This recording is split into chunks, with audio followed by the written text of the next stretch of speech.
day. It is time for our legal lowdown. Joining me now, criminal defense attorney Rachel Kugel. Rachel, it's good to talk to you. So you remember 24-year-old Abigail Lee Kemp? Some called her the Diamond Diva for allegedly stealing millions in jewels. Now authorities say Kemp was trained in robbery 101 at an Atlanta window tinting store.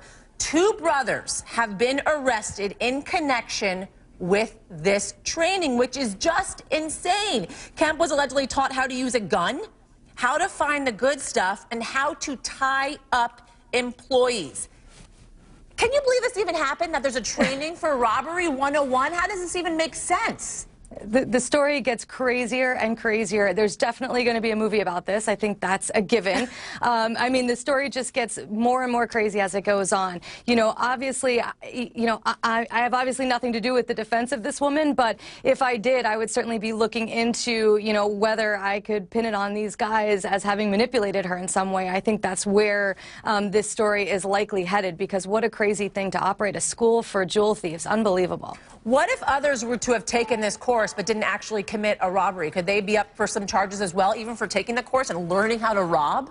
Yeah, it's interesting. I mean, I don't think that you could be charged with something for merely, engaging in learning the activity. But if they could show that there was sort of a larger conspiracy to be involved overall in a larger ring, it doesn't take that much of a nexus to the action to actually create a conspiracy charge. So I think it's possible, if there was any step toward even thinking about using this in real life. Plus, there's no First Amendment right for operating a school like this. So, these guys can definitely be charged the same way that the people who ultimately committed these offenses can be charged. Well, these two brothers certainly have some gall to be running this type of course. All right, up next, if you want Viagra, you may need to get a note from your wife. When I saw this story, I couldn't believe it. So it's all happening in Kentucky. One legislator is sponsoring a bill that would require men to visit a doctor twice and get their wife to sign off before getting a prescription for the purple pill. Now, Kentucky Rep. Mary Lou Marzion says she wants to protect these men from themselves. Could this actually become a law? No, I don't think there's much chance of it actually passing as a law, and I think the Kentucky representative knows that in making it. I think it's more about making a legal point, a point about when government has the right to get involved in our lives and more importantly in our bedrooms. And so I think it's more about getting us talking about it, which in that she's been successful. But I don't think there's any chance of it actually becoming a real law. Sorry, wives out there, but I don't think that's likely. You want to regulate it, right? Well, it's interesting that you bring that up, because the representative says the bill is to protest a recent law requiring women to seek counseling 24 hours before an abortion.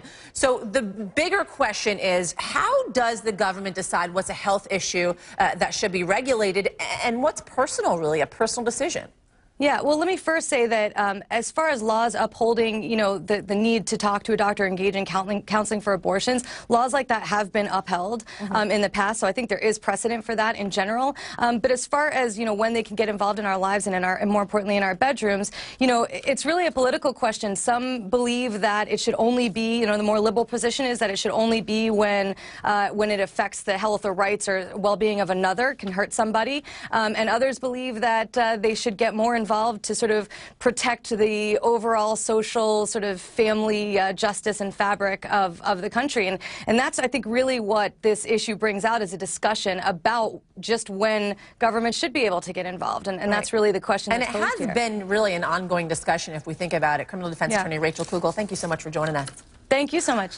By the way, I know that you love those legal stories, don't you? So be sure to tune in to